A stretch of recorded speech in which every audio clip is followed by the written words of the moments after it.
I was just digging in my garden like any normal day. Little did I know, I'd dig up my fate. A faded blue crescent pendant glinted in the dirt. It looked just like the one my mom left me. I brushed the dirt off it, my heart fluttering for no reason. Then I heard a crash behind the roses. I spun around and my blood ran cold. A shadowy figure collapsed behind the rose bushes. He looked broken, half his body twisted and scarred like it'd been burnt by fire.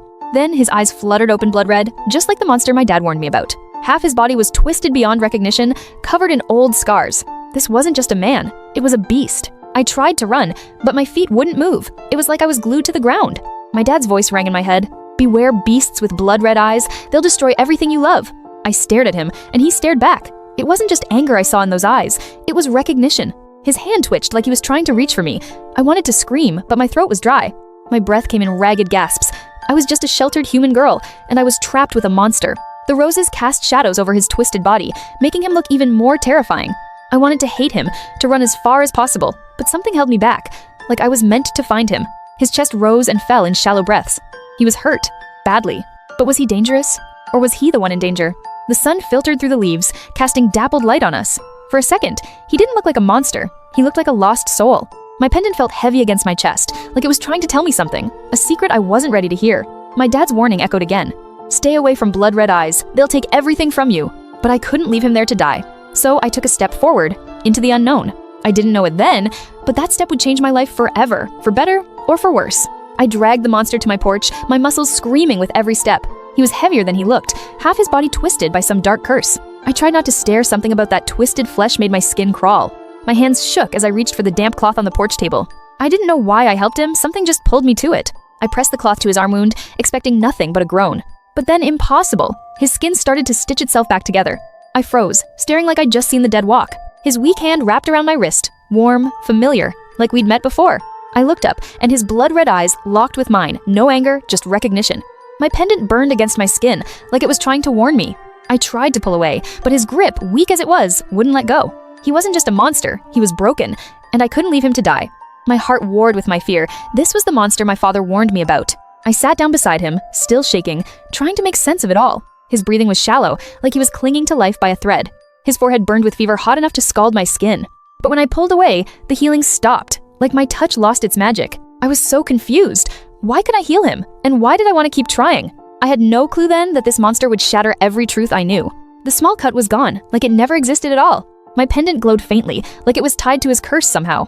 I stared at his twisted half, my heart torn between fear and pity. His eyes fluttered open, and for a second, I saw not a monster, but a man. The sun set, and I knew I couldn't leave. For better or worse, I was tied to him now. I dragged the wounded stranger into my cottage bedroom, my heart pounding like a drum. The room felt darker than ever, like it was hiding secrets I didn't want to find. Half his body was twisted and scarred, proof of the curse he carried. I laid him on my father's old bed, my hands shaking with every movement. By candlelight, I finally got a good look at his face, sharp, angular, and strangely familiar. Then, his eyes snapped open blood red, piercing, and locked directly on me. I froze, my breath catching in my throat. Those eyes held recognition, not anger. I stepped back, my back hitting the door with a loud thud, trapped with a monster who knew me. Before I could run, he reached for me right where my hidden crescent mark lay. That mark, Father said, only my fated mate would ever recognize it. I slapped his hand away, my cheeks burning. How did he know about it? But he didn't lunge. His red eyes softened, and I saw something I didn't expect: pain. I grabbed a wooden chair, holding it like a weapon, but my resolve was fading fast. He sat up, wincing as his twisted side strained. This monster wasn't just dangerous, he was broken. I stared at him, my fear mixing with a strange, unnameable pull. In that quiet, candlelit room, I realized the truth I'd been running from my whole life. This monster wasn't just a stranger. He was my fated mate, the one Father warned me about. And in his eyes, I saw he knew it too. I dropped the chair, my body going numb. My world was about to turn upside down. And I had no idea if I should run or stay. This pendant, it must be tied to whatever fate had in store for us. He reached for me again, slower this time, like he was afraid to scare me away. I slapped his hand away, my cheeks burning with embarrassment and fear. He'd reached for my neck for the mark I'd hidden my whole life. How did he know about it? Father said only my mate would recognize it. I grabbed a wooden chair, holding it like a weapon to protect myself. He tried to sit up, wincing as his twisted left side strained. His blood-red eyes softened, and I could see the pain deep in his gaze. I slowly lowered the chair, my resolve fading with every breath he took. He wasn't just a monster, he was broken, and I couldn't stay afraid. The room fell quiet, the only sound, his ragged breathing. Then it came a howl, loud and fierce, echoing through the woods. I froze, my blood running cold. That sound. It was a werewolf howl. Axton's jaw tightened, and I knew exactly who was coming. His pack. They'd tracked him down, and they wouldn't be happy to find a human here. He didn't growl at me, he looked protective, in his own twisted way. I backed away from the bed, my eyes locked on the door, waiting for the first crash. Faded blue pendant around my neck felt heavier than ever, like it was warning me. He pushed himself up, ignoring the pain, and shook his head at me. "Stay hidden," his eyes seemed to say. "Let me handle this." But it was too late. The doorknob rattled, loud and insistent. I didn't know what was coming next, but I knew I wouldn't run away this time. The howls are getting closer, closer than I ever thought they'd get. My blood ran cold. This tiny cottage bedroom was supposed to be safe. Now it feels like a trap closing in. I saw Axton's hand dart under the mattress. He had something. A weapon, I hoped. I didn't hesitate. I bolted for the door, fumbling with the lock before they got in.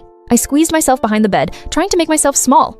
I could hear them outside now. It was a silver knife, carved with a wolf handle, the only thing that can hurt a werewolf like them. He stood in front of me, knife raised like he'd take every one of them on to keep me safe. The door shook with every crash. Each hit felt like it was shaking my bones too. We were just waiting for the door to break, for them to rush in. I dragged the heavy dresser against the door, anything to buy us more time. My heart was hammering so hard I thought it would burst through my chest. His back was like a shield. I never thought I'd feel safe behind a man like him.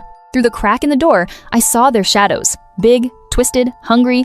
Then it happened. Wood splintered, the door crashed open. He moved before I could blink, standing between me and the doorway like he was born to do it.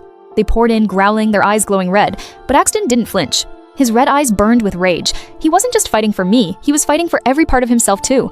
The room descended into chaos, growls and clangs filling every corner.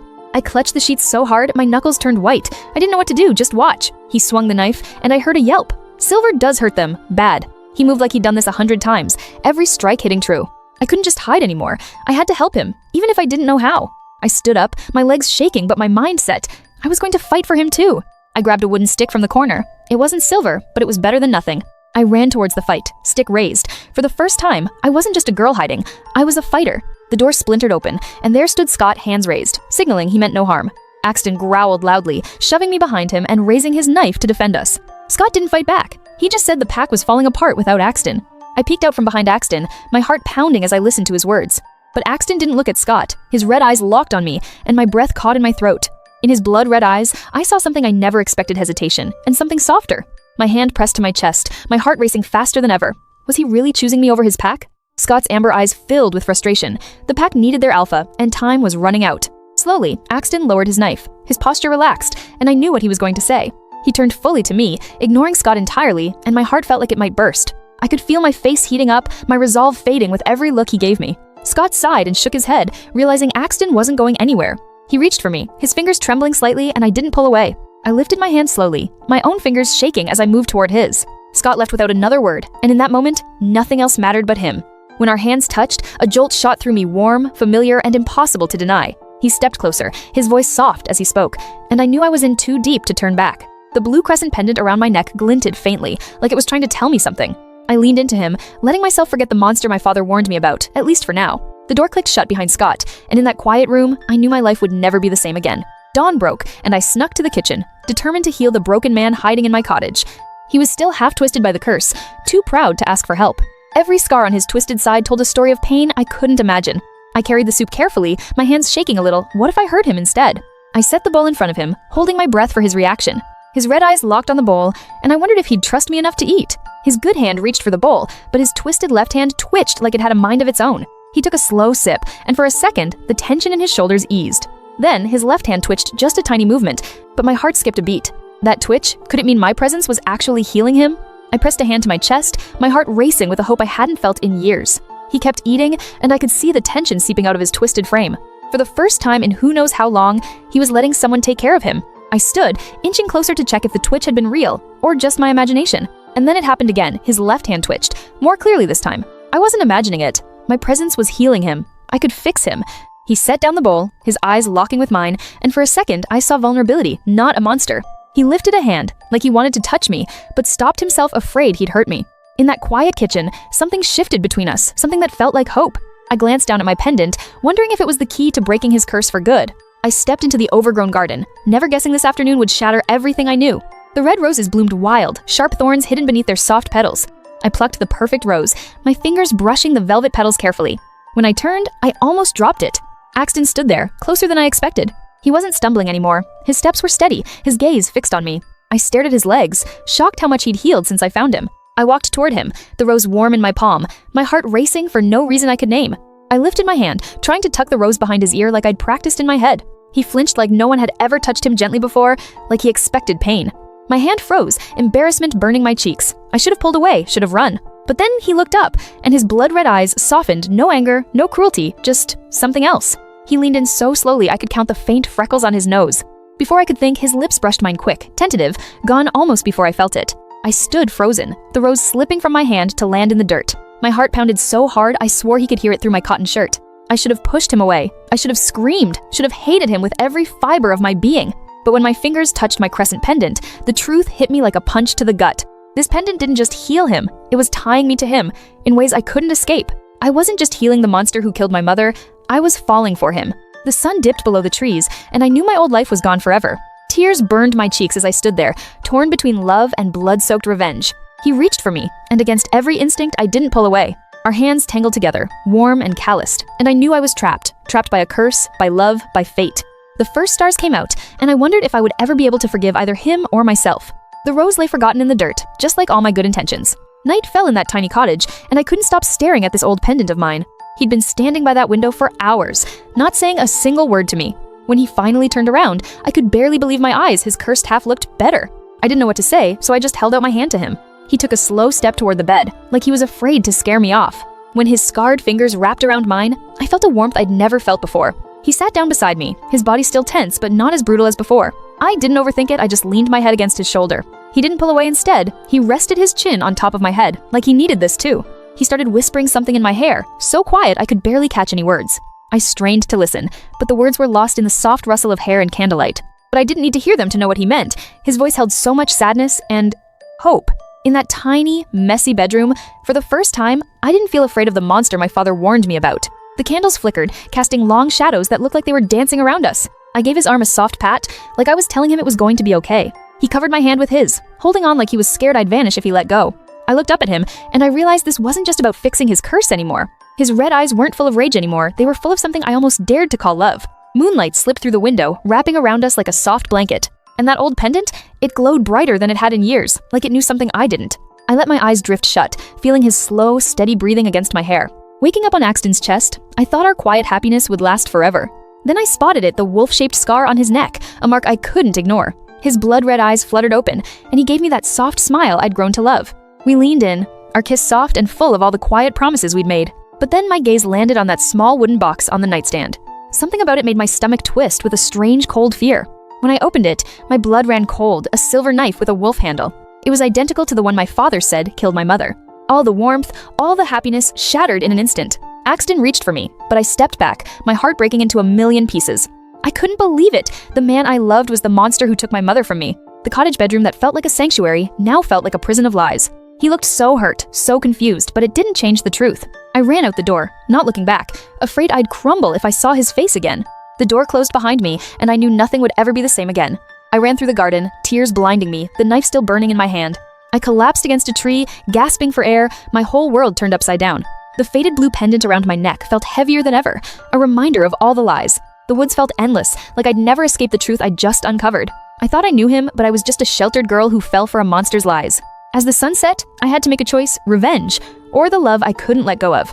The silver knife in my hand still drips with blood, proof of the monster I just uncovered. This cottage was supposed to be my safe haven, but it's become a cage of lies. I thought I'd found someone to trust, but his smile died the second I held up the proof. He tried to reach for me, as if he could erase what he'd done. I couldn't stay another second. I had to run far from this monster. Tears burned my cheeks, grief and rage, mixing into something unrecognizable. His voice echoed behind me, begging me to stay, but I couldn't listen. The door slammed behind me, but it wasn't enough to block out his voice.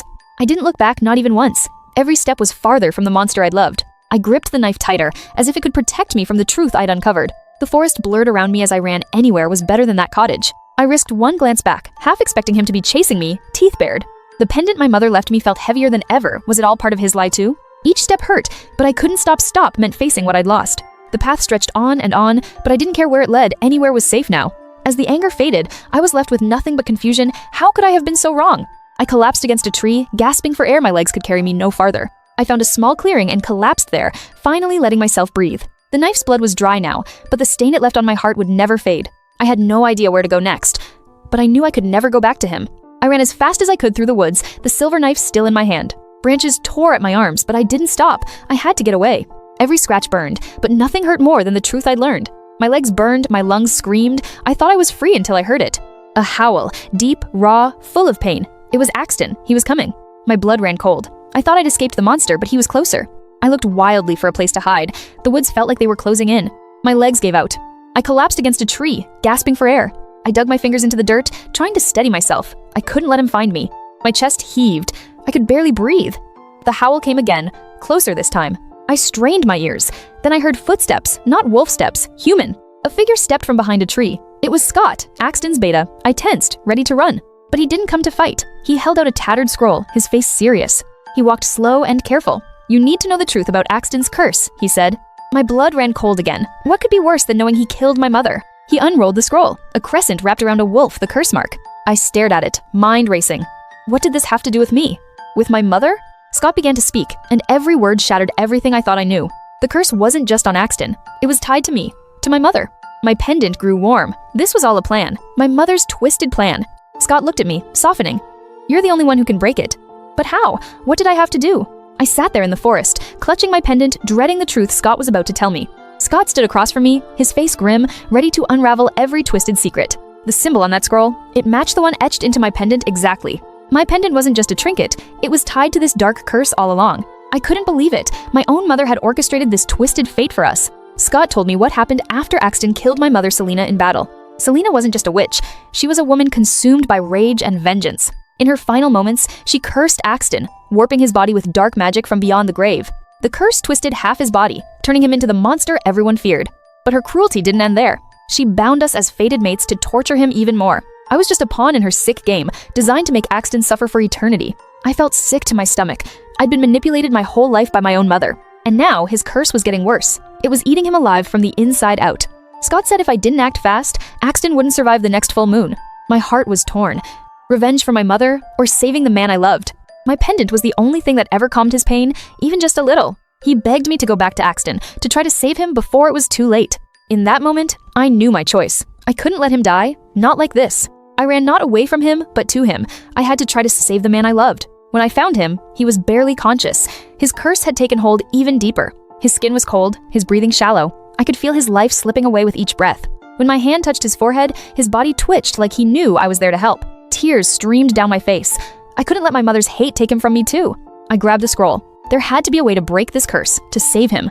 The scroll held a clue, one that would force me to make an impossible choice. I dragged my feet back to the cottage, dreading what I'd find inside. Evening light barely lit the small room, shadows clinging to every corner. And there he lay, his cursed half worse than I ever imagined, skin blackened and cracking. My legs moved on their own, every step heavier than the last. I sat beside him, my throat tight with a fear I couldn't name. His hand twitched, barely visible under the blanket. Slowly, his blood-red eyes fluttered open fragile, like a candle flame in wind. His weak fingers wrapped around mine, his grip fragile but desperate. His lips moved, no sound, but I knew what he said. Sorry. Tears burned my eyes, but I refused to let them fall. Not now.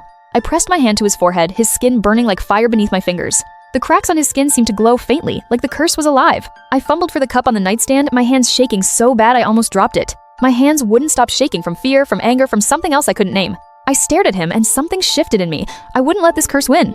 My pendant warmed against my skin, like it was trying to tell me something. I squeezed his hand, silently promising I'd fix this, no matter what. His finger twitched in response, a tiny spark of hope in the dark. The night stretched on, but for the first time in weeks, I didn't feel alone. Whatever it took, whatever cost, I was going to save him. I had to. Morning light flooded our cottage kitchen, and I spread Scott's cursed books across the table clues to save Axton. Scott stood beside me, serious, while Axton leaned against the wall, his twisted half still visible, hope fading in his red eyes. He pointed at a symbol exactly like the crescent on my pendant. My breath caught. This was no coincidence.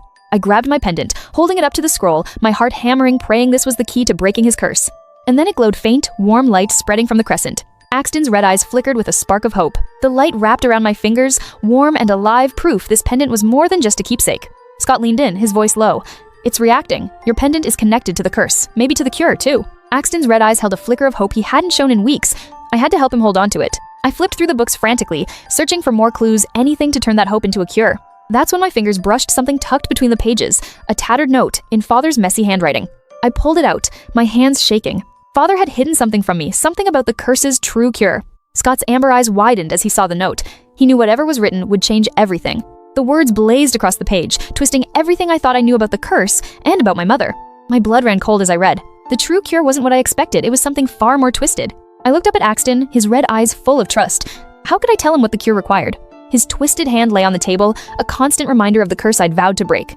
But the cure might break me first. I clenched the note, my resolve hardening. Whatever the cost, I'd save him, even if it destroyed me. Scott saw the look in my eyes, and he shook his head. Don't do something you'll regret, Natalia. But I had no choice. I grabbed my pendant and the note. Heading for the door, I had to verify what Father had written. The morning air hit my face, cold and sharp. The path ahead was dark, but I had to walk it, to save the man I loved. I stared at the tattered note in my hands, my blood running cold. The cure was, me? Scott's face drained of color, and Axton. He looked like he'd seen a ghost. The words burned into my eyes. Only her death can break the curse. My fingers went numb. I set the note down, my whole body shaking. I couldn't hold it back anymore. Tears poured down my face. This couldn't be real. Each tear felt like a knife. How could this be the only way? I could hear Axton's ragged breathing. He wasn't going to let this happen. He pushed himself up from the chair, his cursed side twitching with the effort. His blood-red eyes locked on mine, no fear, just raw, fierce determination. He stumbled toward me, each step a fight against his own body. His calloused hand lifted, trembling slightly as he reached for my face. He cupped my cheek, his thumb wiping away a tear. You are not a sacrifice.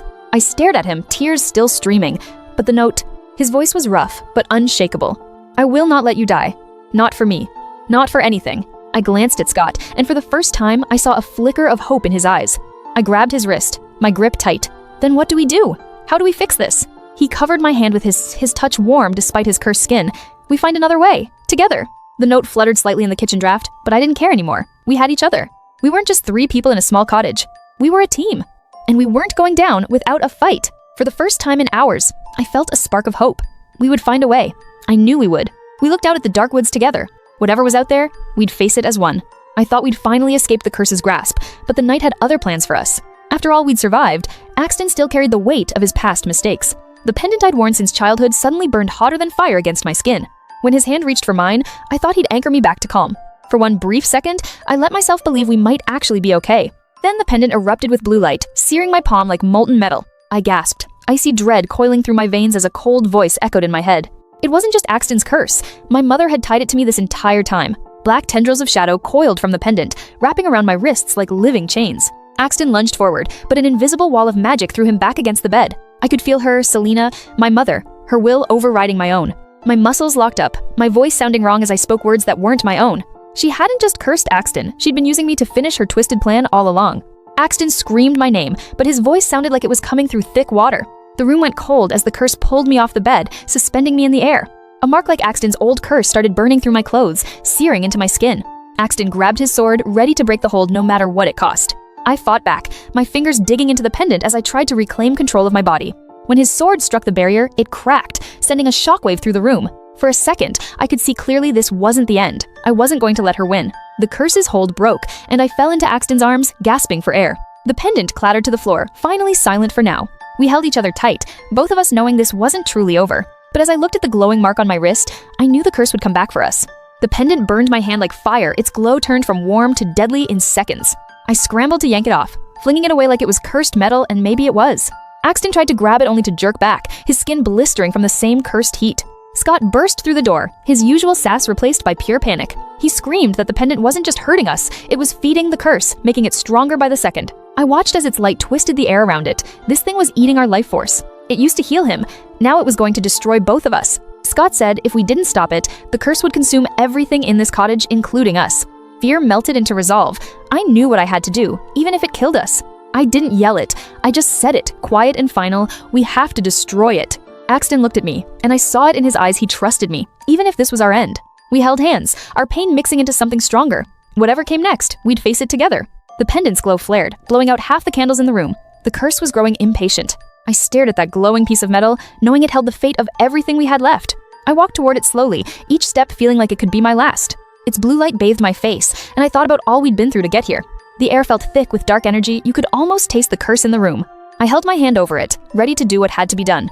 Axton and Scott stood behind me, ready to back me up no matter what happened. What happened next? Well, that's a story that could either save us or end us entirely. Tonight, we took the cursed pendant to the garden. This was our only chance. Scott had the hammer, Axton's hand wrapped tight around mine, scared but ready. We both knew this could break him. Or save him. We had no other choice. I stepped toward the stone, the pendant burning hot against my palm.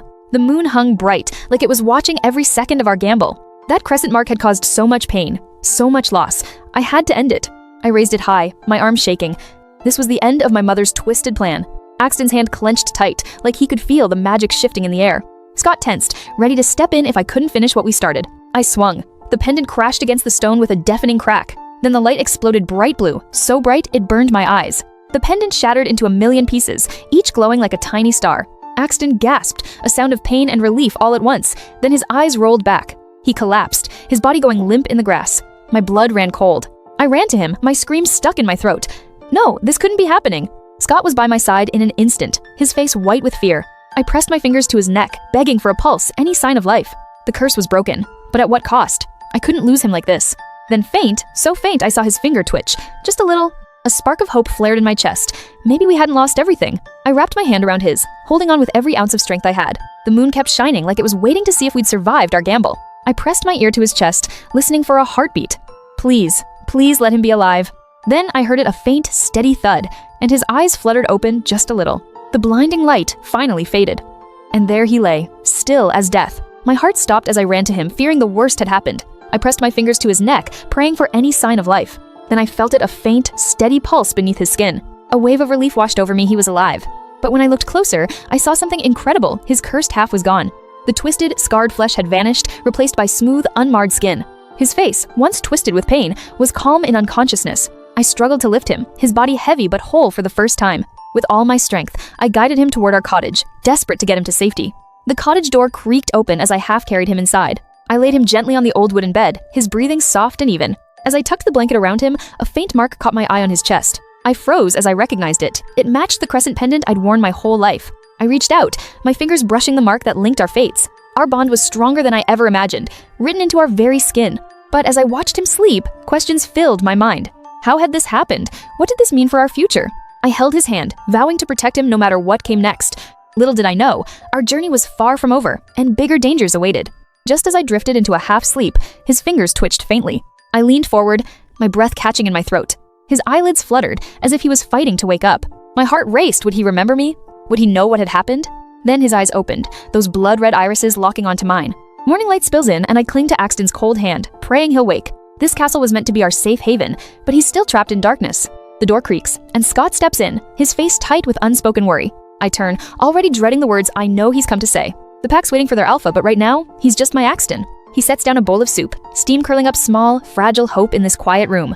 I don't care about the pack right now. I only care about him waking up. I brush the hair from his forehead, remembering how he used to laugh when I did this. Then his finger twitches. Just a tiny movement, but it's enough to set my heart racing. My breath catches. He's fighting. I know he is, somewhere deep inside his mind. I lean in, whispering every memory we share, begging him to come back to me. His lashes flutter, and my heart feels like it might burst with hope. Scott stands in the doorway, a small, relieved sigh escaping him.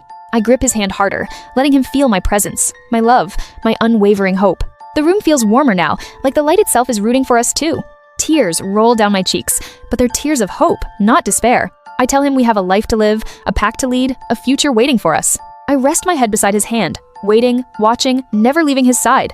His finger twitches again, stronger this time. He's so close, I can almost feel him waking. I smile through my tears, knowing he's coming back to me. I won't give up, not ever. The morning grows brighter, and I wait, holding on to every small sign, every tiny spark of hope. Axton's fingers curled tight around mine after days of waiting. He was finally waking up. I'd barely slept since he fell unconscious, my heart stuck in my throat every second. His blood-red eyes fluttered open, foggy, exhausted, but locked directly on me. I couldn't hold back the tears. I threw myself into his arms, sobbing like I'd never stop. He held me just as tight, like he'd been scared to let me go too, like we were finally whole again. His hand brushed my hair, his voice rough but soft when he spoke my name. I stared at him, at how alive he looked, and knew all the fear had been worth it. Then a howl cut through the quiet, loud, familiar, echoing from the forest beyond our walls. We both froze, our heads turning toward the window. We knew that howl, and it meant the pack was here. It wasn't just any howl, this was a call. A summons from the pack we'd fought so hard to protect. Axton's expression hardened, his grip on my hand tightening. He knew what this meant. I nodded, ready to face whatever came next. We were in this together, always. The wolf and crescent pendant around my neck glowed faintly, like it knew what was coming too. The pack had gathered in the courtyard, their howls growing louder, closer to the castle walls. We reached the bedroom door, my hand hovering over the handle, nervous but ready. Axton turned the handle, the door creaking open to reveal the pack waiting for us. They stared at us, not just at their alpha, but at me, the human who'd broken his curse. I could see it in their eyes, curiosity, respect, maybe even a little awe. Axton pulled me close, his arm wrapped around my waist, making it clear I was here to stay. Another howl rang out, this time from the pack united, ready to accept their new Luna, ready for whatever came next. I smiled through my tears, feeling more alive, more home than I ever had in my entire life. Axton looked at me like I was his entire world, and in that moment, he was mine too. The night air hummed with tension as we faced the pack gathered in our cottage yard. Axton never let go of me, his arm a steady anchor around my waist. Scott stepped forward, his voice clear and unshakable in the quiet night. "This is Natalia," he announced, "your new Luna, bound to our alpha by fate." Murmurs rippled through the crowd, doubt, curiosity, even flickers of acceptance. Then one by one, they began to bow, their respect solidifying in silence. My hand tightened on Axton's arm, my resolve hardening with every bow. The pack bowed as one, the night finally holding its breath for us. But not everyone felt the same warmth I did that night. A pair of eyes burned into my back, cold and full of malice. Her hand drifted to her waist, where I could make out the shape of a hidden blade. I turned, our gazes clashing like fire and ice in the dark. Axton tensed beside me, his own gaze narrowing as he spotted her too. She smirked, melting back into the shadows before anyone could speak. Axton squeezed my hand, his voice low and steady. "She won't bother us tonight," but I knew that look, this was far from over. The pack straightened, the air still thrumming with unspoken tensions. Scott joined us, his voice low. "We need to talk. She's not just a scorned ex." He unfurled a scroll, revealing a symbol I'd come to fear too well, a traitor's mark. The pack began to disperse, but our real battle had only just begun. I stared into the shadows, ready for whatever would come next. Axton pulled me closer, his body a solid shield between me and the dark. I thought I'd finally found my place as Luna until she stepped forward. She marched straight to the courtyard's center, her eyes burning with pure malice. Axton's arm tightened around my waist before I could even speak a word. He knew what was coming before the first accusation left her mouth. The pack murmured, their eyes shifting between us like hungry vultures. "You're not one of us," she spat, pointing a shaking finger straight at me. Axton's growl rumbled through his chest, sharp and full of warning. He stepped in front of me, shielding me from her venomous words. Her hand drifted to the knife at her waist, metal glinting in the sunlight. I could see the blade's handle, carved with a twisted, cruel wolf symbol. His blood-red eyes blazed with a fury I'd rarely seen in him before. Half the pack tensed, ready to fight for their alpha's mate. My wolf mark burned faintly under my sleeve, reacting to the building tension. We were on the edge of a pack war, all because of her lies. She pulled the knife free, the blade catching the sun like a promise of blood. Axton's hand fell to his sword, his stance shifting ready for battle. I wasn't just a human imposter, I was his fated mate, the only one who could break his curse. And I wasn't going to let her tear our pack and our love apart. The air grew thick with magic and wolf energy, ready to ignite at any second. Axton bared his fangs, ready to defend us both no matter what. And then she charged, screaming like a woman possessed by dark magic. Axton's sword sang as it slid free of its sheath, sharp and ready. I grabbed my wand, my magic surging to the surface like a tidal wave. The pack erupted into chaos, howls and clashing metal filling the castle air. My magic blazed bright blue, ready to protect everything and everyone I loved. Axton's roar tore through the air, his red eyes blazing like burning embers. I knew he was seconds from shifting fully. I moved on instinct, my hand clamping down on his trembling shoulder, praying my touch could calm the storm in him. For a terrifying moment, I thought it wouldn't work. Then his muscles relaxed, the fire in his eyes dimming. He turned on the traitor, his voice sharp enough to cut stone, every word dripping with cold fury. "You are exiled, forever cast out from the pack," he declared. No one dared to breathe a word of protest. Color drained from the traitor's face, her eyes wide with terror as she realized her fate. She didn't dare argue. She turned and ran, her feet pounding on the dirt as she fled into the trees. Scott stepped forward, his face grim, and I knew bad news was coming. "The cottage isn't safe anymore," he said, his voice low. "She won't be the only one coming for us." The pack moved without hesitation, grabbing their few belongings, already bracing for the worst. I squeezed Axton's hand, our eyes locking, both of us knowing this was only the beginning of our fight. We led the pack into the dark woods, the trees looming above us like silent sentinels, watching our every move. The forest felt darker than usual, every creak of the branches making my skin prickle with unease. Scott stayed at the rear, his sword in hand, scanning the shadows for any sign of danger. We walked for hours, the pack moving in silent formation, each of us ready to fight at a moment's notice. My pendant glowed softly, casting a faint blue light on the path ahead, like it was guiding us. Axton spoke quietly, filling me in on what Scott had told him, his voice heavy with worry for our pack. Then, through the trees, I saw it. Crimson Moon Castle, our only hope for safety in this chaos. A murmur went through the pack hope, finally, after all the fear and loss. Axton clenched his fist, his gaze fixed on the castle. "We'll rebuild there, stronger than ever." We picked up our pace, every step, bringing us closer to safety. Or so we thought. What we didn't know was that we weren't the only ones watching our journey that night, and a strange, warm feeling settled in my stomach, one I couldn't yet explain. As we reached the castle gates, I knew our lives would never be the same again. But together, we'd face whatever came next. I never thought I'd feel this free riding beside Axton as the sun broke over the trees.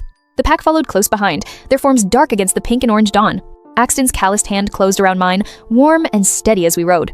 For the first time in my life, I felt like I belonged somewhere. The forest felt quiet around us, only the sound of hooves and our breathing filling the air. The sky burned brighter by the second, painting the world in fire and gold. Axton held his head high, now fully healed and ready to lead his pack home. The wolf and crescent pendant around my neck glinted, a reminder of who I'd become. Each hoofbeat felt like a promise of safety, of family, of a future I never dared to hope for. Then I saw it Crimson Moon Castle, sitting atop the hill like a sleeping giant. It was beautiful, yes, but there was something cold and unyielding about its stone walls. A flicker of doubt crossed my mind. Would they truly accept a human as their Luna? Axton must have sensed my worry, because he squeezed my hand harder, his eyes full of trust. The pack seemed eager, their eyes shining as they looked toward their home. I took a deep breath, pushing the doubt away. I was ready to face whatever came next. We rode on, the castle growing closer with every step, our destiny waiting for us within its walls. The great wooden gates loomed ahead, silent and imposing, as if judging us. Axton and I rode side by side, our shoulders touching, ready to stand together. No matter what lay beyond those gates, I knew I wasn't alone anymore. We were almost home, and together we would face whatever came our way. After years of fighting, we finally stepped into Crimson Moon Castle. The pack cheered so loud my ears rang. Every werewolf greeted us like we'd saved their lives. I still felt like a stranger here. Standing there, I felt like an imposter. This was all so much bigger than I ever imagined. Axton's hand in mine was my only anchor. He led me toward the throne room, steady and sure. The throne room was massive, carved from stone older than our pack's entire history. First, I saw his throne black stone, carved with a snarling wolf ready to attack. And then, mine pale white stone, with a crescent moon that glowed softly in dim light. Axton nodded toward it, his red eyes softening with pride for me. My legs shook as I walked toward it. This was really my place now. I sat down, and for a second, everything felt right. I was their Luna, finally. But then, my gaze caught something behind the platform, something dark, something wrong. A heavy tapestry hung there, hiding something from view. It felt like a secret waiting to burst. Through a tiny gap, I saw it dark energy, pulsing like a strange heartbeat. My fingers curled tight around the stone armrest. That energy felt familiar and terrifying. My wolf mark started to glow faintly, as if warning me to stay far away. Axton noticed my tension, his red eyes narrowing as he followed my gaze. He stepped toward the tapestry, shifting into full protect mode instantly. His hand curled around the tapestry edge, ready to pull back the secret. But as he tugged, the dark energy flared, shoving him back like an invisible force. That was when I knew this castle held secrets darker than any curse we'd faced. But I wasn't just a girl anymore. I was their Luna, and I would uncover every secret. The pack watched in silence. Even they could feel the darkness hanging in the air. Behind that tapestry was a locked door, and dark energy seeped through its cracks. We'd face this together, no matter what darkness hid behind that tapestry. Our journey was far from over. This was just the start of the real fight. I thought we'd found peace after the battle. Until I spotted that tapestry. It hung on the wall like any other, but something felt wrong about it.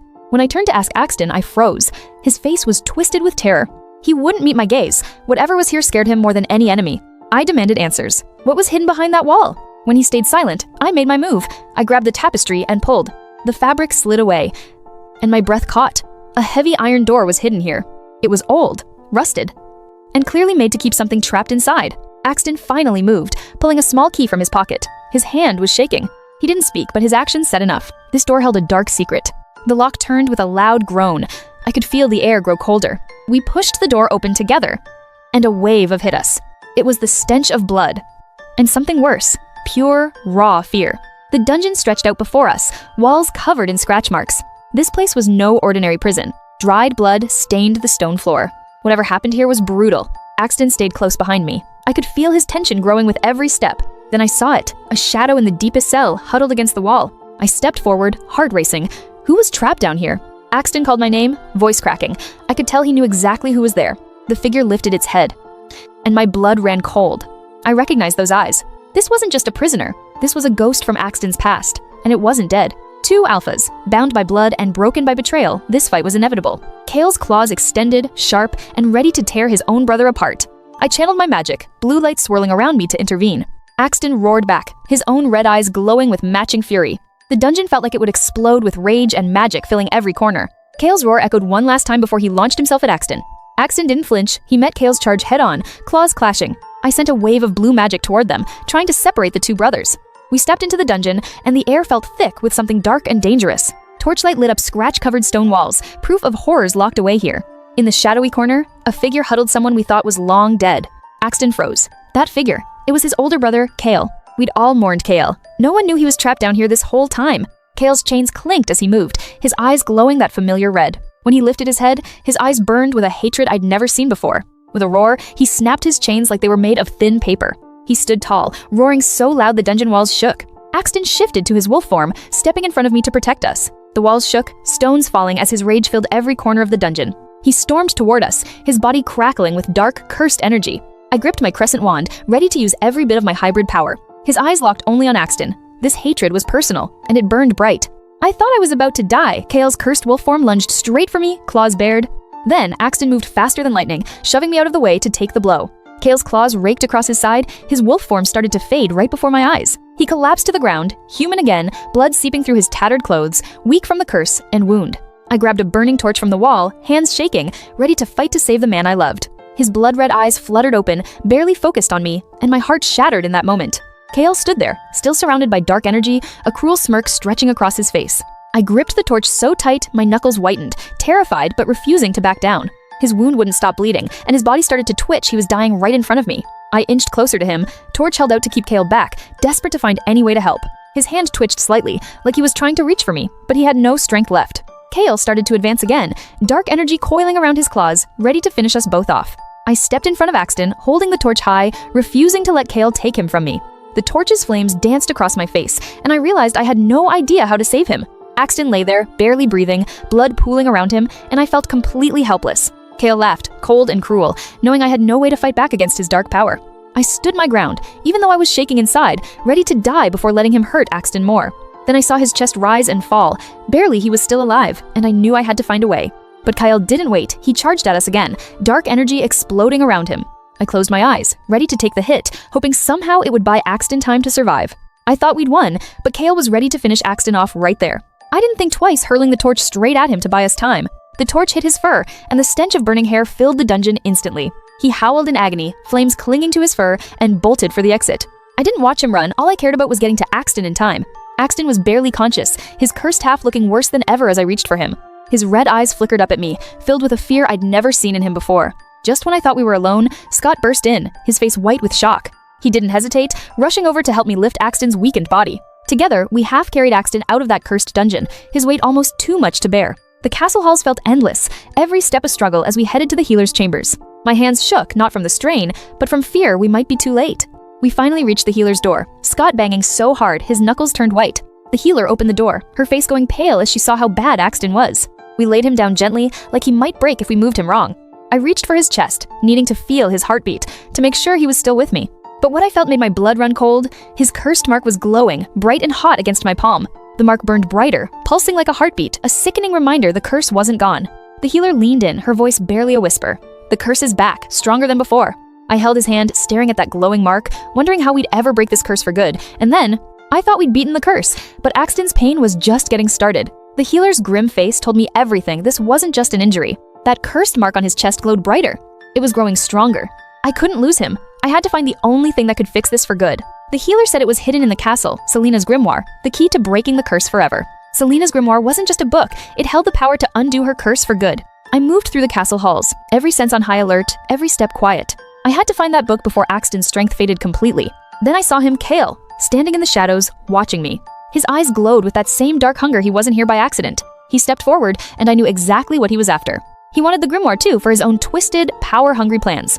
We stared each other down, both knowing only one could claim the grimoire first. The castle felt like a trap, every shadow hiding a new danger we couldn't see. Kale's hand drifted to his weapon, and I tensed, ready to defend myself. I called on my hybrid power, blue light flickering around my fists, ready to fight. I wouldn't let him take what could save Axton no matter what it cost me.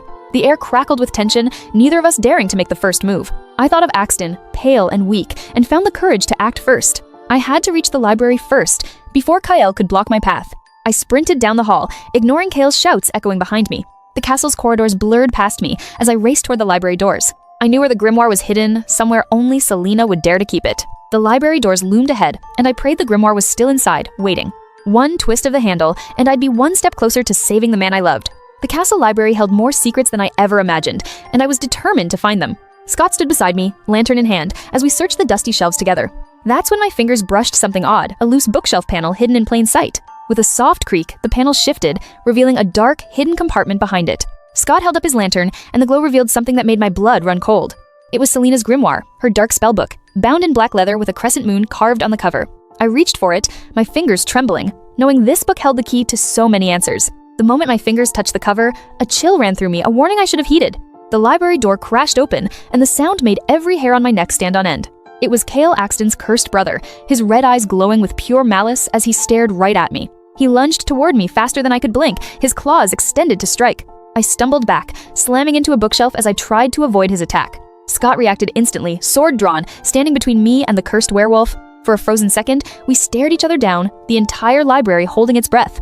Selena's grimoire fell to the floor, its crescent moon symbol glinting in the lantern light. I knew that book was the key to stopping him, and I wasn't going to let it get destroyed. Cale shoved Scott aside with a snarl, his focus locked solely on me and the book. My wolf mark on my wrist flared to life, blue energy surging around me as I prepared to fight back.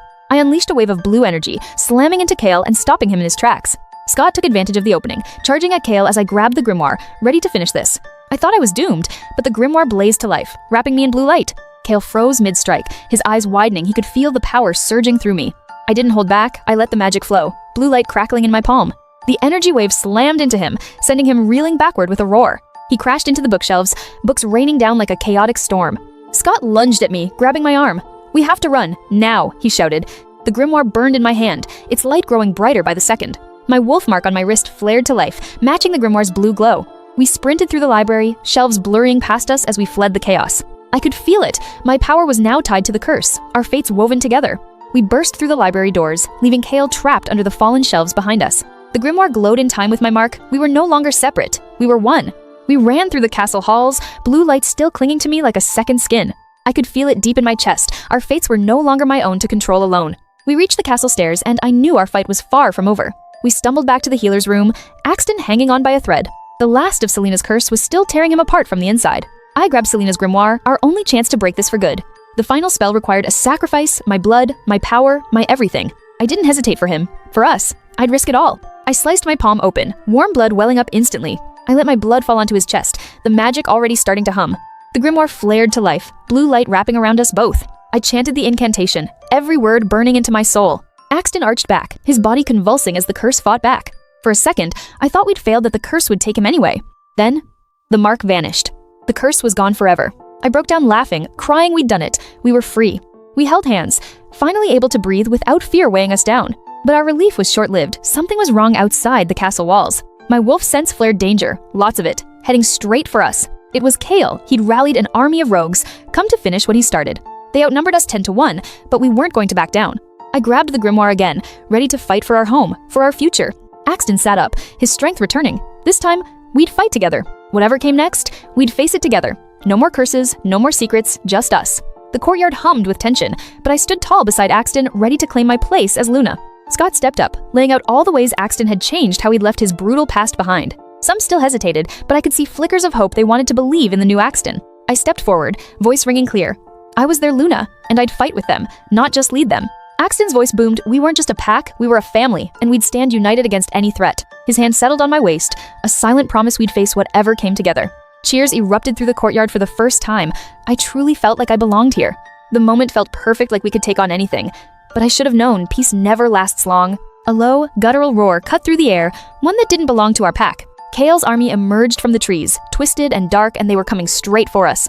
The enemy's here, and this time, I'm not running from the fight. Cale brought an army of rogues and dark witches. They want everything we've built. Axton didn't hesitate. His wolf form burst forth, ready to lead our pack to war. Our pack charged with him, fangs bared and claws ready to tear through our enemies. The battle lines were drawn, and in that moment, I knew this would be the fight of our lives. I channeled every bit of my hybrid power into the grimoire, feeling magic surge through my veins. A wave of blue energy exploded from my hands, sending the first line of enemies flying. Scott fought beside me, his sword cutting through dark witches without mercy. He didn't let anyone get close to me. His sword was my shield when my magic faltered. The courtyard turned into chaos, claws, magic, and steel clashing everywhere I looked. I moved through the fray, firing bursts of magic to take down anyone who got too close. My wolf mark burned brighter, feeding my magic, making me stronger with every enemy I took down. Axton was a force of nature, his wolf form tearing through even the biggest of Cale's fighters. I could see it in his eyes. He was hunting for Cale, ready to end this once and for all. Then he stepped forward. Cale's wolf form was bigger than Axton's, wrapped in dark, twisted magic. And his eyes locked on me. He wasn't after Axton first. He was coming for me. Scott stepped in front of me, but I knew it wouldn't be enough to stop that monster. I didn't feel fear anymore. I felt something else, rage, ready to be unleashed. The whole battlefield seemed to freeze as he charged. This was going to be the final clash. Axton saw him coming too. He broke away from his fight, racing to save me. I raised the grimoire, gathering every last drop of magic I had left. This ends now. Kale lunged straight for me, rage burning in his eyes. I thought it was the end. Then Axton moved faster than lightning, shoving me out of harm's way. The impact sent him flying, his body crumpling to the stone floor. Adrenaline coursing through me, I grabbed Selena's grimoire, my hands shaking. I could feel Axton's wolf energy mixing with my witch power, a storm building inside me. The grimoire blazed blue, its ancient symbols glowing like starlight. I screamed, pushing both our powers outward in one devastating wave. A blinding light exploded, blue and red twisting together in the air. Kale roared in agony, his dark magic dissolving like smoke. His wolf form faded, leaving him human, weak, and broken on the ground. His red eyes dimmed, all his stolen power draining away. The grimoire in my hands burst into flames, ash drifting away on the wind. I gasped as my own magic vanished, the warmth in my veins gone. I stumbled, my hand flying to my wrist where a strange mark was burning. It was a wolf's paw mark, glowing faintly against my skin, warm and alive.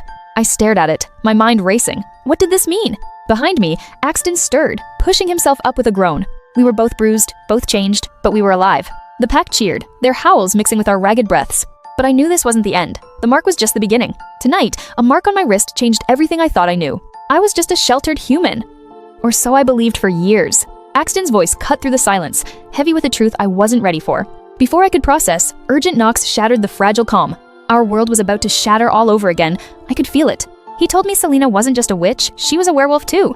Exiled for dark magic, she hid this part of herself from everyone, including me. And then came the bombshell that broke every idea of who I was. I wasn't just human. I'm half werewolf, half witch hybrid through and through. All the strange feelings, the quiet power finally, it all made sense. But Scott's urgent news didn't let us catch our breath for long. Kale, we thought him defeated, broken, had escaped our dungeon. And he wasn't alone. He brought an army of rogue werewolves with him. They weren't just after us, they wanted to destroy everything we'd built. I thought we'd found peace after all the chaos. I was so wrong. But this mark? It wasn't a curse. It was the weapon we needed. We weren't just mates anymore. We were a team bound by blood and magic. The pack's howls echoed through the night. They felt the threat too. I was no longer the sheltered human girl hiding in a cottage. I was the Luna this pack needed, and I was ready to fight. The pack had already rallied, ready to defend our home no matter what. Rogue wolves were closing in, and the battle we never wanted was here. But this time, we wouldn't just survive, we would win. Our story of curses and secrets was far from over, and neither was our strength. Night falls, and I stand on the castle walls, watching the woods below. My pack moves silently, guarding our home against the darkness we know is coming. And there, in the trees, their eyes glow red. The rogues are gathering, hungry for blood. Axton steps beside me, his presence a steady anchor in this growing storm. We stand together, two leaders ready to protect everything we hold dear. I squeeze his hand, feeling the bond between us grow stronger with every beat. The mark on my wrist glows proof I'm no longer just a human girl. My pack trusts me as their Luna, and I will not let them down. The rogues don't just want battle, they want to destroy everything we've built.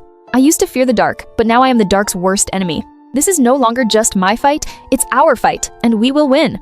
Axton's red eyes lock on the woods, ready to protect what's his. I am Luna, I am a fighter, and I will protect my family at all costs. Every member of the pack stands ready, their loyalty unshakable in danger. This pendant isn't just jewelry, it's a promise to lead, protect, fight. Our castle has seen many battles, but this one will define us. We don't need words, we know exactly what we have to do. The rogues are close too close. We can already smell their bloodlust. Inside the castle, our loved ones sleep unaware of the danger creeping closer. But they don't need to fear, because we are here and we will not lose. Kale unleashed a wave of dark energy so powerful, it shattered the castle walls around us. Stone and debris rained down as the dark magic tore through our defenses. I raised my hand, and my wolf mark flared to life with bright blue hybrid magic. I channeled every ounce of my power to block the destructive wave before it reached our pack. Axton roared and led our pack into battle, their wolf forms fierce and ready to fight. His wolf form was massive and fearsome, leading our pack with unshakable courage. Our pack members shifted to their wolf forms, howling as they charged toward the enemy. But Kale had a cruel trick up his sleeve. He began casting a control spell on our pack. Some of our pack froze, their eyes glowing red as Kale's spell took hold of their minds. They turned on us, their once friendly eyes now filled with malice and intent to harm. The courtyard descended into chaos as friend turned on friend in a brutal, confusing battle.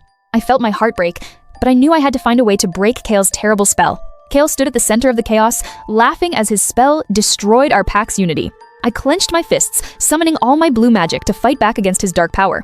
Scott fought beside me, his sword swinging to knock away our former pack members without hesitation. Axton was surrounded, fighting off 3 of our own pack members at once to protect the rest. He grunted as claws raked his side, but he refused to fall, fighting on to protect us all. I unleashed a wave of blue magic, hoping to break Kale's hold on our lost pack members. Some of them shook their heads, their eyes clearing as my magic broke through Kale's control. Kale roared in rage, his dark magic flaring even brighter to counter my blue power. He sent another, more powerful wave of dark energy straight toward me, aiming to destroy me. I dove out of the way just in time, the dark energy exploding where I'd stood moments before. My wolf mark burned brighter than ever, a sign that my hybrid power was growing stronger with each second. I charged toward Kale, ready to end this nightmare and free our pack from his control once and for all. I stared him down, knowing this final battle would determine the fate of my pack and my hybrid power. I charged straight through the battlefield chaos, every fiber of my hybrid self focused on one goal. Every pack member was under Kale's dark spell, their eyes glowing red, no trace of their true selves left. Scott charged in, sword swinging, drawing the controlled wolves away to clear my path. I ran as fast as I could, my focus locked on the dark crystal around Kale's neck. Axton was locked in a brutal fight with Kale, his wolf form bearing sharp fangs against the cursed alpha. That cursed crystal pulsed with dark magic. It was the source of all this chaos, warping everyone's minds. I summoned every ounce of my hybrid power, blue magic swirling hot around my trembling hands. I unleashed the energy straight at the crystal, feeling the force ripple through the air. The crystal shattered into 1,000 pieces, dark magic dissolving into thin smoke. One by one, the pack members shook off the control, their eyes fading back to normal, confusion replacing rage. Kale roared in fury, realizing his plan was ruined, and fled into the dark woods. I scanned the woods, my hybrid senses screaming that something wasn't right, we weren't alone. That's when I saw her. A witch watching from the shadows, her eyes glinting with familiar malice. She wasn't just any witch, she was part of Selena's old coven, come to finish what my mother started. Her gaze held the same twisted hatred as my mother's, and I knew our fight was far from over. I stood tall, magic still humming in my veins, ready to face whatever dark plan she had for us. The pack gathered around me, their trust in me now stronger than any dark magic. Axton joined my side, his wolf form fading back to human, exhaustion clear on his tired face. We didn't need words, we both knew the real danger was just beginning to stir. As we turned back to the castle, I could feel her eyes burning into my back, waiting for the perfect moment to strike. My wolf mark pulsed with warning, a reminder that my hybrid power was our only true defense. Scott ran over, his voice urgent he'd seen other coven members lurking in the trees. Morning broke over the castle courtyard, and my pack was already hard at work fixing our home. We'd fought hard to survive, and now we were tending to our wounded, healing as one. But a shadow stood at the gate, Elara, leader of the coven tied to Selena. She walked straight to me, her eyes sharp with a proposal I never saw coming. She wanted me to join her coven, to learn to master my witch powers, not just hide from them. She said I had potential power that could protect my pack if I learned to control it. My wolf mark tingled, as if it was echoing her words, urging me to say yes. Axton squeezed my hand, his touch warm and steady. He was behind me, no matter what I chose. I'd spent so long running from my power. Now was the time to embrace it, for myself and my pack. I nodded, my voice steady as I told her I'd join. I was ready to become more than just a Luna. Elara smiled, a sharp knowing grin that made my skin prickle. This wasn't just a simple offer. My pack watched, their eyes filled with hope. They trusted me to lead us to something better. Even our wounded lifted their heads, their faces soft with relief. They needed me to be strong. I walked toward the castle gate, Axton right beside me, ready to step into this new chapter. But I had a feeling this wasn't just about learning magic. There was more to Elara's offer than met the eye. I spotted a faint magic symbol carved into the stone gate, something dark, something old. Axton's hand rested on his sword, his body tense. He didn't trust Elara any more than I did. Elara told me to meet her at the coven cabin at sunset, no guards, no pack, just me. I agreed, but I knew I wasn't walking into this blindly. I'd come prepared. The morning was young, but already, my life was about to change in ways I could never predict. Every stone we fixed was a promise to protect our home, to protect each other. Our healers worked tirelessly, their hands gentle but steady, mending more than just bodies. My pendant glowed softly, as if it was warning me, guiding me, telling me to trust my gut. Axton and I walked back to the castle, already preparing for whatever Elara had in store. The castle loomed above us, a silent witness to the choices I was about to make, choices that would define our future. I thought Elara was here to help me control my power. I was so wrong. She led me deep into the woods, to a hidden coven cabin shrouded in shadows. Every inch of the cabin's walls was covered in dark, twisted, magical symbols. I stepped inside, my senses screaming that this was a terrible mistake. The air smelled of old ink and dark magic books filled every shelf. Elara held out a wooden wand, carved with a crescent moon just like my pendant. The moment my fingers wrapped around it, visions flooded my mind, horrible, twisted visions. I saw my mother, Selena, placing that terrible curse on Axton years ago. I stared in horror, realizing her cruelty ran far deeper than I ever knew. Then Elara spoke, and her words froze me to the very core. She said we had to finish my mother's twisted plan to control all werewolf packs. I couldn't believe it. She wanted me to embrace the darkness my mother had created. I let the wand clatter to the floor, my blood boiling with rage and betrayal. I turned and ran for the door, desperate to escape this nightmare. I burst through the cabin door, not looking back, not stopping for anything. Even as I ran, I could feel my hybrid power surging, shielding me from harm. The trees blurred past me, but I didn't slow down. I had to get back to Axton. Behind me, I could feel Elara's eyes burning into my back, plotting her next move. I would never let her use me to finish my mother's terrible, cruel work, and I was going to make sure she paid for even daring to try. I'm sprinting through the forest, heart hammering. Elara's right on my heels, dark magic crackling. Every tree blurs past as I push my legs to the limit. She won't stop until she has me.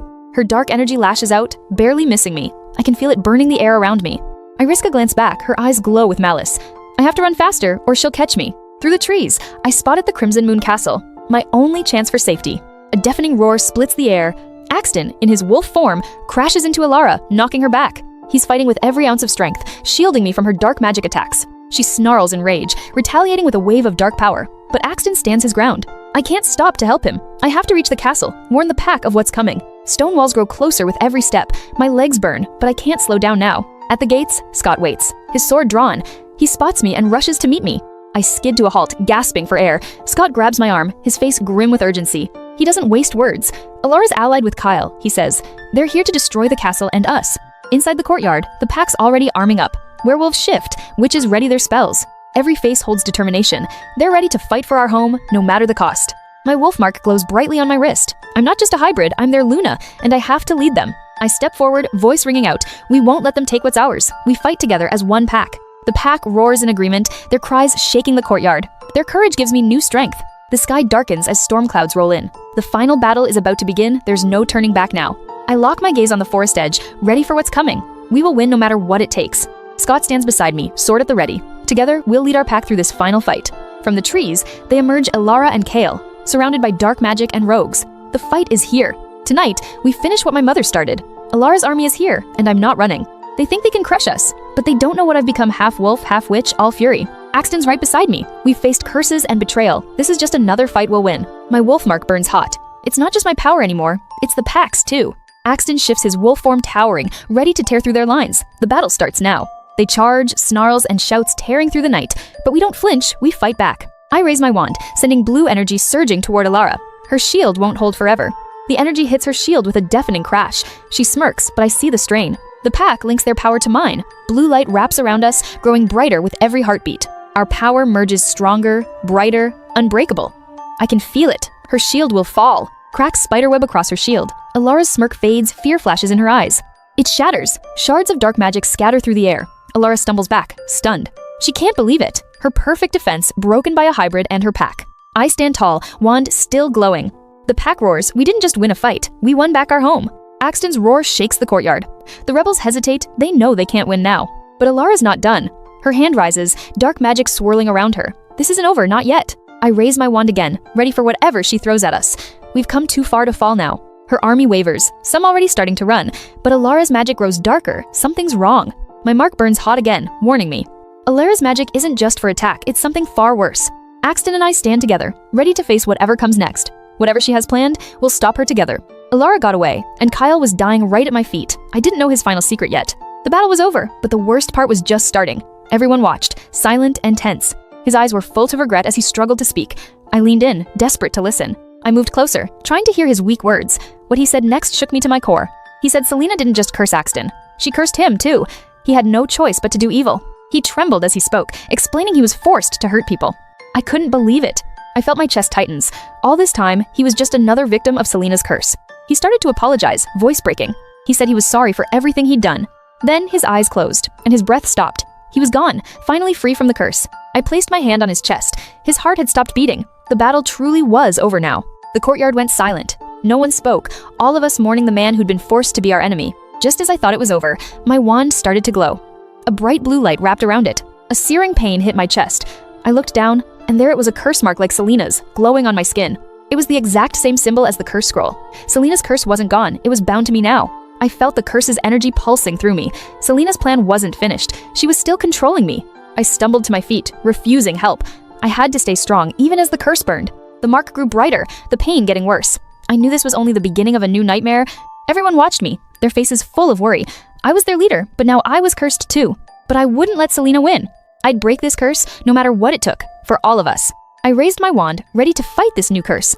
Our journey wasn't over, not by a long shot. The good witch stepped forward, her face full of concern. She said she might know how to help. She pulled out a blue crystal, saying it could help contain the curse's energy. I had no choice but to trust her. The crystal glowed, matching the mark on my chest. I could feel the curse's energy being pulled toward it. I took the crystal, feeling the pain ease slightly. It wasn't a cure, but it was a start. The pack cheered, hopeful again.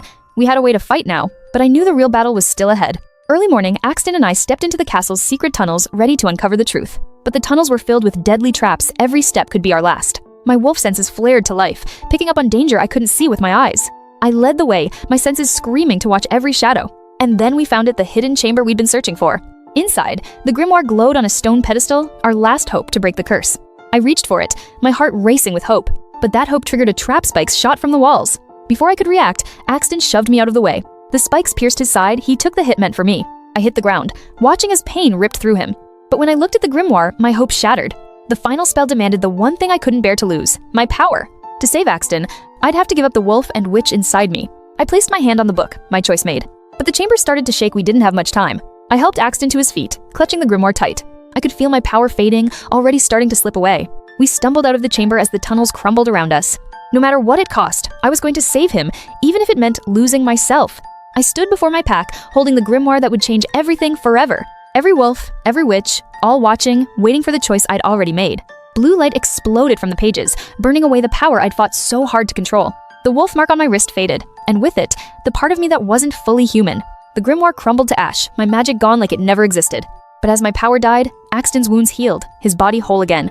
He pulled me into his arms, his touch warm, alive, finally free from the curse. The pack cheered, finally believing we'd won, that the darkness was over. But the cheers died when we saw him standing in the castle gates. A wolf from a distant pack, his mark glowing, bringing news that would shatter our peace. We stepped forward, our joy fading, sensing the danger he carried with him. His eyes held no malice, only fear of something worse than any curse we'd faced. My pack tensed, hands hovering over swords, ready to defend our home once more. My pendant glowed, a warning of the storm that was heading our way. The sun set, and with it, our last hope for a quiet life faded away. Axton stepped forward, alpha instinct taking over, demanding the truth. He spoke, his voice low, telling us of a threat that would hunt every last wolf. I held Axton's arm, knowing that our fight wasn't over, it had only just begun. The pack stood silent, realizing the peace we'd fought for was just an illusion. But I wouldn't back down, not for me, not for Axton, not for our pack. I stood in the dim throne room that night, when a stranger stepped forward with a terrifying warning. This was our stronghold, but that night, it felt like a cage closing in around us. He spoke of Morgana, a dark witch who wanted to erase every werewolf from existence. Axton sat on his throne, his blood-red eyes sharp with fury at the news. We couldn't stand by. Axton declared we'd unite all remaining packs to fight back. I stood up too. This wasn't just their fight. I was still their Luna, their fighter. I wasn't just a human anymore. I was the one who could lead beside Axton, not just follow. But as he spoke, I spotted a mark on his wrist, one I'd seen on Morgana's followers. 3 packs had already fallen to her magic, their alphas forced into human form. Axton's voice boomed we'd gather every surviving werewolf to stand as one. Scrolls told of her power she could strip a werewolf of their form in seconds. I walked down the steps, ready to train, to fight, to protect everything we loved. My wolf mark glowed, a reminder of the power I carried to protect us all. Axton squeezed my hand, we were a team, and no dark magic could break that bond. The stranger's eyes darted, he knew we'd uncovered his secret. He was Morgana's spy. He turned and ran for the door, but Axton was faster, his hand already on his sword. I didn't need to speak. We both knew he'd told Morgana every detail of our plan. He fled into the night, but we knew it was too late. Morgana knew exactly where we were. Axton drew his sword, ready to chase him down, and cut off his escape. We ran after him, but I knew the real fight wasn't with the spy, it was with Morgana herself. The moon vanished behind clouds, and I felt her presence. Morgana was close, and she was ready to strike. But I wasn't scared. I had the pack, I had Axton, and I had the power to fight back. I stood on the castle walls that night, staring out at the woods. I had no idea the horror that was about to burst forth. Out from the shadows came Morgana's army witches, rogues, and even werewolves under her control. Her dark coven led the charge, their magic twisting the very air around them. The rogue werewolves snarled, ready to tear through our defenses without mercy. Worst of all were our own pack members, twisted by her magic, forced to fight against us. But Axton didn't hesitate, he roared, leading our pack into the fray to protect our home. The battle erupted in an instant, claws clashed with magic, howls echoed through the night. Then, Morgana struck. Raising her hand, she unleashed a spell none of us could have prepared for. One by one, our werewolves began to change. Their fur vanished, their strength drained as they turned human. Axton saw the spell heading straight for me, and he moved faster than I'd ever seen him move before. The magic hit him full force, and his wolf form melted away, leaving him human, weak, and vulnerable. He crumpled to the ground, his body limp, his strength gone completely. I froze, my blood turning to ice, as I watched the man I loved fall before me. The battlefield descended into chaos. Our pack was human, defenseless, and Morgana's army was closing in fast. Morgana laughed, a cruel sound, as she watched our world crumble around us. I ran to him, ignoring the danger, ignoring the sounds of battle around me. I had to save him. I grabbed his hand, his pulse faint and fluttering under my fingers. He was alive, but barely. I pulled him into my arms, shielding him from the fight, knowing we were running out of time. The few werewolves who'd escaped the spell circled us, ready to fight to their last breath to protect us.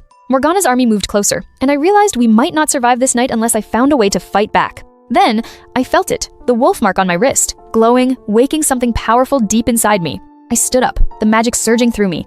I wouldn't let her take him from me, not without a fight. I sprinted toward the castle library, every step a gamble with my very life. I knew Selena's grimoire held the only chance to save everyone I loved. There it was, the black book with the crescent moon symbol, my last hope.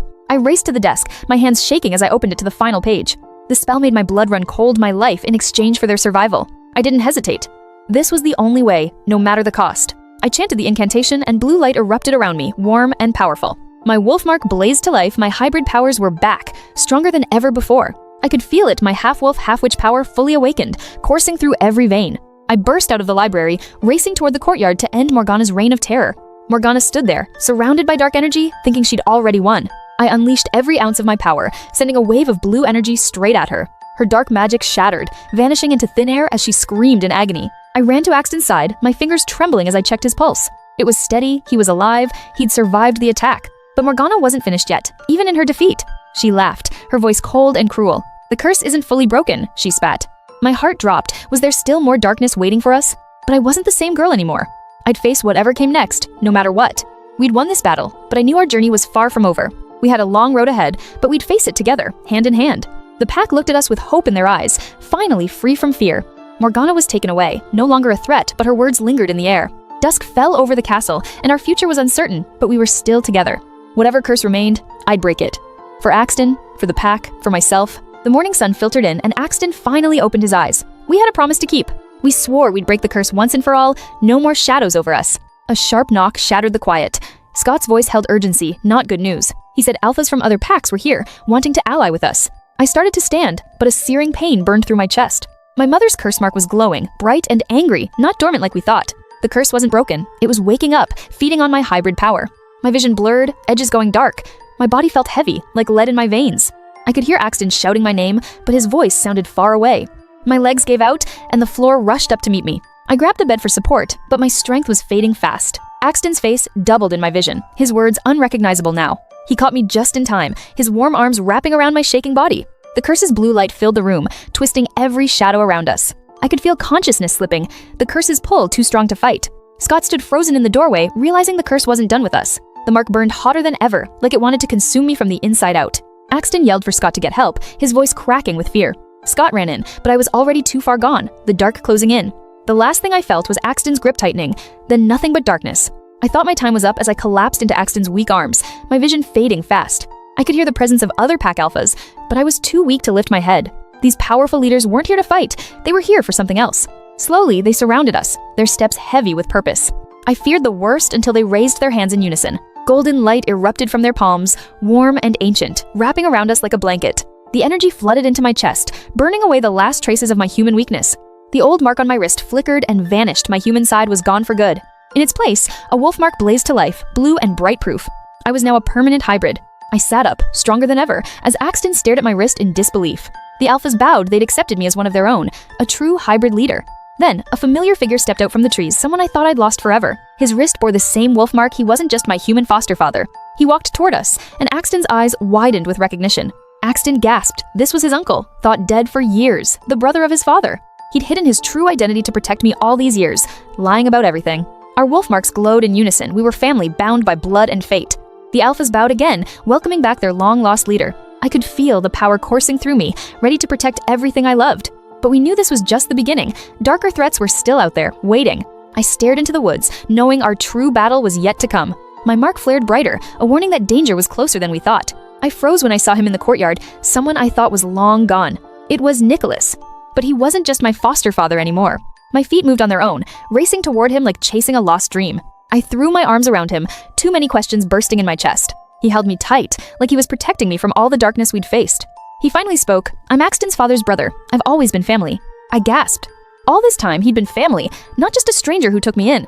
"I've watched over you since you were a baby, hiding you from the chaos." He reached into his pocket, pulling out something I never expected. It was a family heirloom wolf and crescent, a legacy we share. The design was perfect, our family's power woven into silver and blue. He placed it around my neck, and a warm, familiar power surged through me. It fit like it was made just for me. I was meant to carry this. That's when I heard a low, chilling laugh from the woods. My blood ran cold. I knew that laugh. It was her. Nicholas tensed beside me, already reaching for his sword. The trees rustled, and she stepped into the dim light. Selena was back. She looked stronger, full of dark magic, ready to finish what she started. She laughed again, and dark energy started to swirl around her. We stood our ground, ready to fight. But this was just the start of her new plan. I gripped the pendant, feeling its power surge. I wasn't going to let her win. Selena's dark magic swelled, and the air grew cold around us.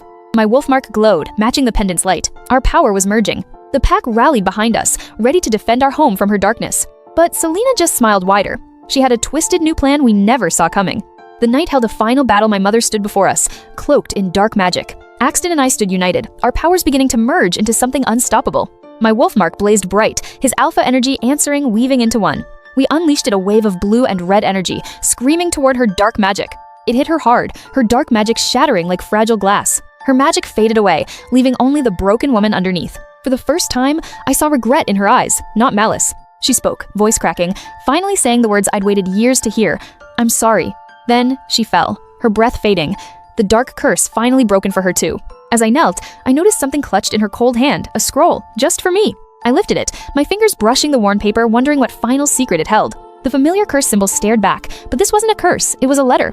I began to unfold it, her handwriting bleeding across the page, heavy with truth. She told me of her own pain, of the curse that twisted her too deep to escape.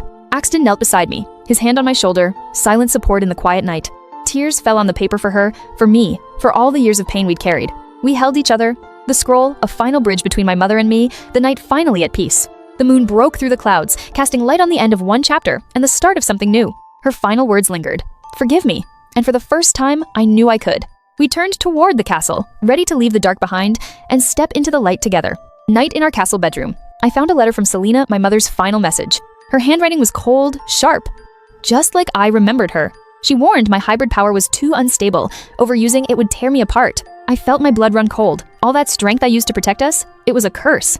Axton knelt beside me, his voice steady, saying we'd find a way to control it together. He promised we'd find good witches who could teach me to master this power. I wanted to believe him, but doubt gnawed at me. What if I hurt someone I love?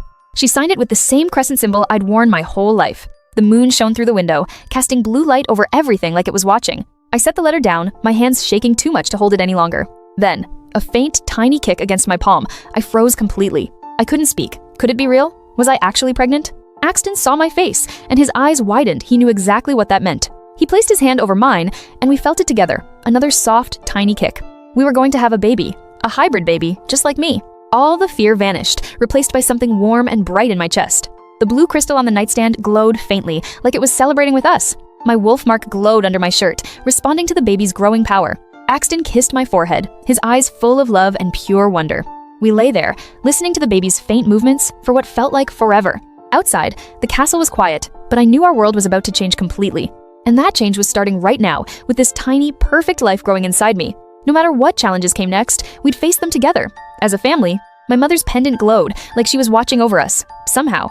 I closed my eyes, knowing our journey was just beginning with this baby and with each other.